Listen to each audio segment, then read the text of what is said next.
Okay, thank you.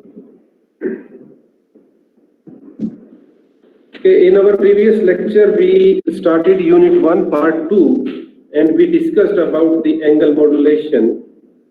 We discussed about the difference between amplitude modulation and the angle modulation. In case of Unit 1, Part 1, we have been discussing the variation in amplitude of carrier when a message signal is superimposed upon a carrier. And accordingly, we had different techniques to do the amplitude modulation. That is amplitude modulation, double sideband suppressed carrier, single sideband and vestigial sideband. These were the four techniques which we have studied in Unit 1, Part 1. In Unit 1, Part 2, we have to study the variation of frequency and phase when a carrier is superimposed, when a message signal is superimposed upon a carrier. So these are the two remaining characteristics which we have not touched in Unit 1, Part 1. So in this unit, we will discuss these two characteristics and their variation whenever a message signal is superimposed upon a carrier. We have also discussed yesterday the importance or advantages of using the FM or PM are that they are less noise producing or immune to noise, very high fidelity of the system, and the disadvantage was the larger bandwidth is required in case of FM PM as compared to AM. Further, the circuitry of AM is less complex as compared to FM or PM. After that, we discussed that the variation in frequency and phase will be in terms of angle. Am I audible? Am I audible? Yes, sir. Okay. So this point is very important. I am repeating it once again. In case of amplitude modulation, we can easily see the impact of superposition of a message signal on carrier. And how we can observe that? That was simple. The shape of the envelope of modulated wave was just like the shape of the message signal. Now, in case of the frequency or phase modulation, we can measure the change whenever a message signal is superimposed upon a carrier with the help of angular variation with respect to time. So this angular variation with respect to time will result into change in frequency if we are talking about frequency modulation. It will result into change in phase if we are talking about phase modulation. Further, the phase modulation can be converted into frequency modulation, and frequency modulation can be converted into phase modulation. Why is it so? This is so because they both are generated with respect to angular variation with respect to time. So their source is same, and the source is angular variation with respect to time. So their generating source is same, so we can produce one from the another. That is, FM can generate PM and PM can generate FM. We also defined yesterday about the angular velocity and the various terms related to FM and PM, and we observed that in both FM and PM, the amplitude of the wave will remain constant. And just like the amplitude modulation wave, let me emphasize here, this point is important. We talked about the three wave equations. Wave equation of a message signal, wave equation of a carrier, and wave equation of a superimposed wave, that is modulated wave. So the modulated wave have the information of carrier as well as message signal. So similarly here also, in case of FM or PM, we have three waves: message wave, carrier wave, modulated wave, or superimposed wave. So this superimposed wave should also have the information of carrier as well as the message signal. So we have discussed all these things yesterday. So this was brief summary of our previous lecture. Those who could not attend or attended late, they can grasp the things in this 3 or 4 minutes review. We will do the review in the starting of every lecture. So now, yesterday we were discussing that there is a difference between the FM and PM, was that the FM and PM has the zero crossings, whereas AM has the smooth zero crossings. So what actually this zero crossing means? This zero crossing means the instance of time at which waveform changes amplitude from the positive axis to the negative axis or so. Now let us compare a message signal which is of the sinusoidal form.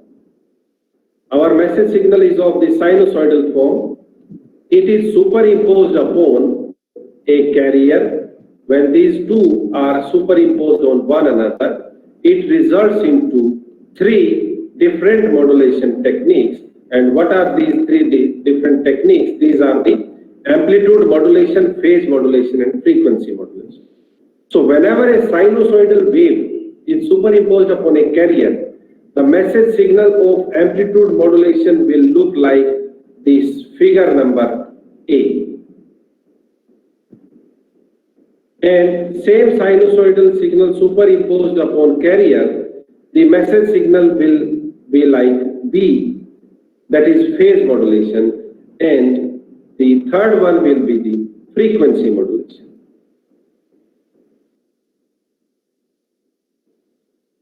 Can anybody highlight the difference between these 3 figures? Can anybody tell what is the difference in these 3 figures? Figure A is different from figure B and C. What is the difference? Can anybody answer? Am I audible? Sir, amplitude is constant in B and C. Yes, very good.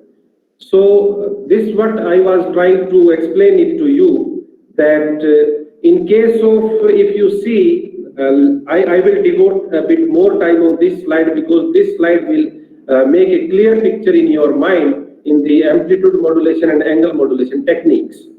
So if you can see the shape of the message signal, this is our message signal. The shape of message signal and the superimposed signal is somewhat same. Higher amplitude, then the lower amplitude, then the higher amplitude, then the lower amplitude, and the higher amplitude. So if you compare the signals, the modulated signal and the message signal, the envelope shape are same. Let us say this is envelope shape and this is our message signal. Message signal is represented by M and envelope is written by E.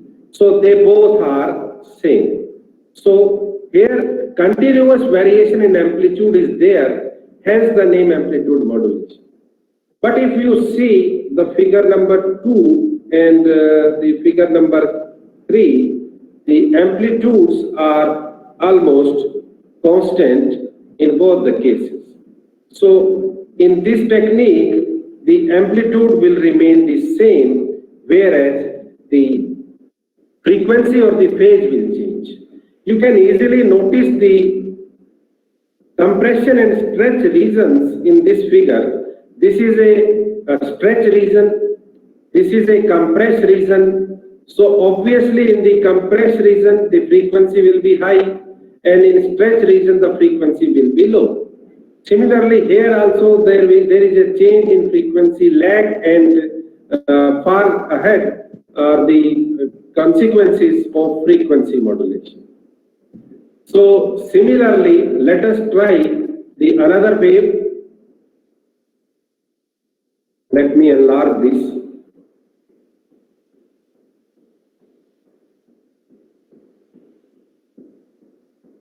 So once again, the same type of slide with the same, almost same meaning. This is a high frequency carrier wave when this is superimposed upon a message signal, superimposed by a message signal, there is a continuous change in the amplitude, and the shape of the amplitude variation is somewhat similar to the shape of our message signal. And whereas in the rest of the two cases, the envelope shape is same, the size or amplitude of the wave is also same, but there is change in frequency or the phase by compression and stretching reasons, lag and far ahead reasons. Now let us talk about the another wave, that is a scare wave. Now if our message signal is in the form of a scare wave, it is superimposed upon some carrier, then what are the shapes of amplitude modulation and the phase modulation? So these will be the shapes.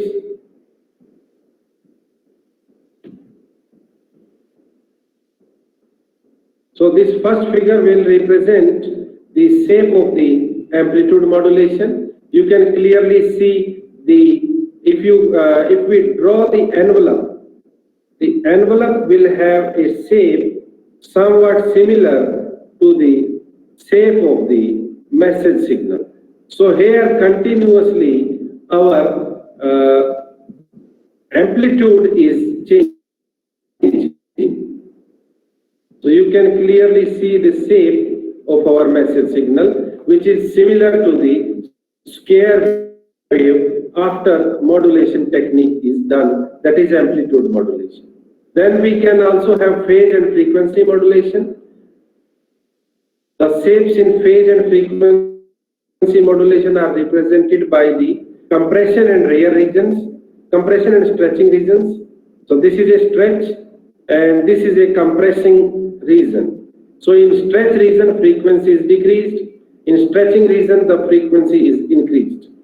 There are changes in phase at these highlighted points by red circles, and this is called as phase modulation.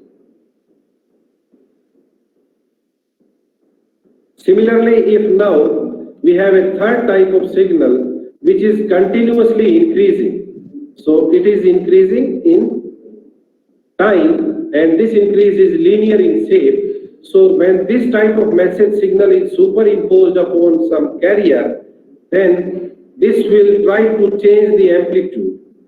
Once again, in case of amplitude modulation technique, the envelope of the modulated wave will have a resemblance with the message signal in both the directions, in up direction as well as in downward direction. The shape of the envelope is similar to the message signal, whereas it is not possible to differentiate by amplitude in case of phase modulation and frequency modulation. So if you carefully look at this third figure, that is frequency modulation, in this you can easily see the compression is increasing this side. It means the signal is increasing continuously and frequency is increasing continuously. Frequency is rising, represented by an arrow upward direction. That is, frequency is increasing continuously with respect to increase in message signal. So now what is this zero crossing? This zero crossing tells us about the symmetry of the modulation technique used. So this is a sine wave representation. This is a SQ, means square wave representation, and this is a linear wave representation. So if you can see, there is a regular similarity or symmetry in case of the amplitude modulation.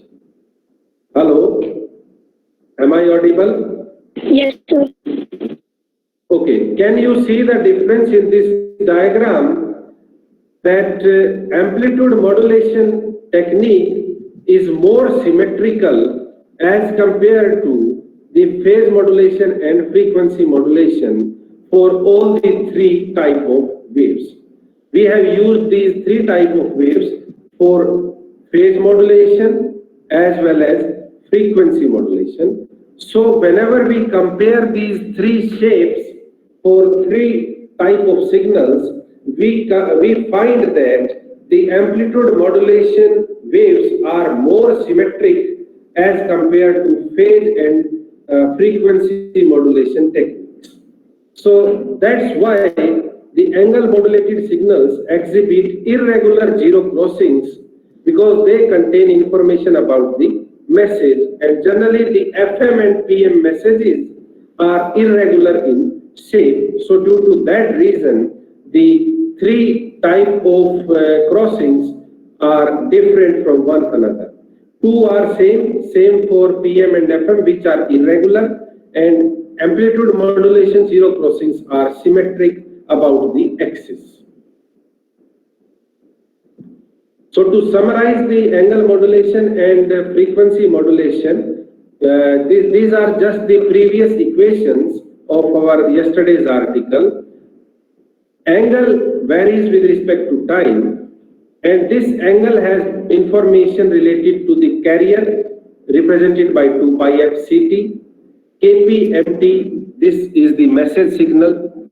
Kp is the constant which is related to the modulation technique, and it depends upon the modulation index. Fit represents the instantaneous variation in the frequency. So obviously, instantaneous variation in frequency will fluctuate around carrier frequency. So that's why in this equation we have written this carrier frequency plus or minus Kp by 2 pi and variation in message signal with respect to time. This dmt upon dt in this equation represents the variation in the message signal with respect to time. And what is this variation? This variation will be in the term of either phase change or frequency change. Now when this carrier wave is superimposed by this message signal instantaneous frequency change, then we will obtain a phase modulated wave, and phase modulated wave equation should have both the components. That is, it should have a carrier component, it should have a message signal component.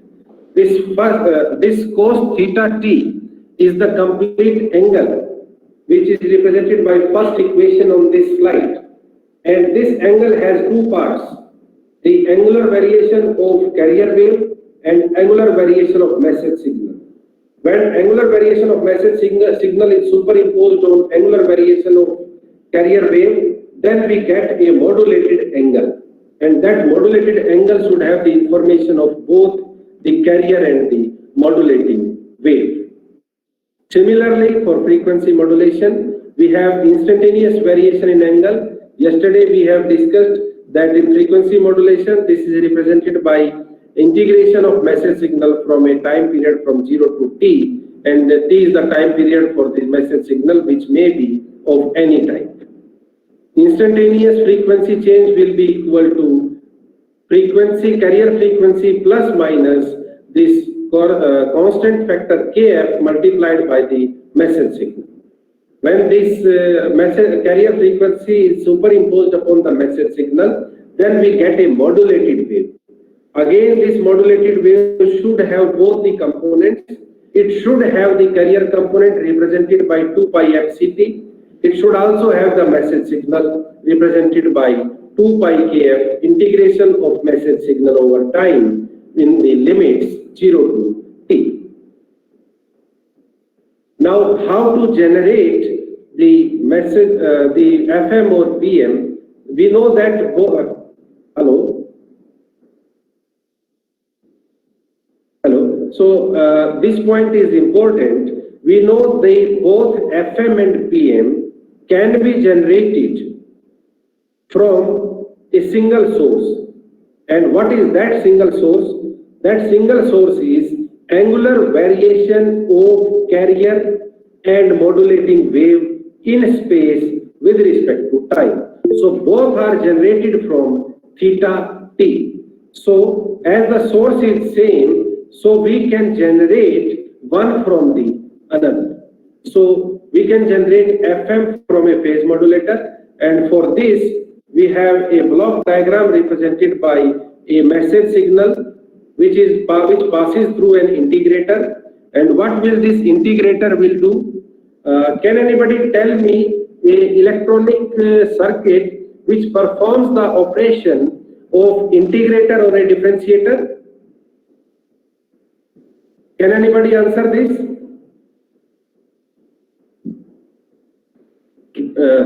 Have you studied the basic electronics in your lower classes?